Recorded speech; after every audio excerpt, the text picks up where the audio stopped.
எல்லாத்துக்கும் வணக்கம். இன்றைக்கி என்ன வேலைன்னு பார்த்தீங்கன்னா, குச்சிக்காட்டில் ஈரத்துலேயே புல்லு பிடுங்குற வேலை தான்.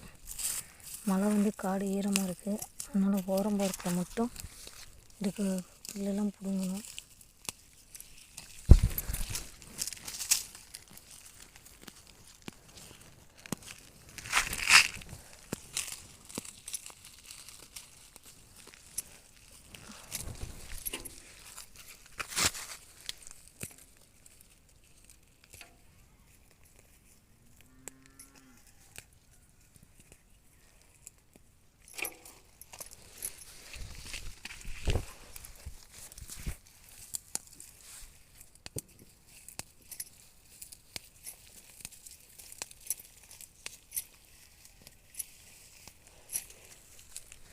இதெல்லாம் பேசனில் போட்டு அள்ளி கொண்டு வெளியே போட்டணும்.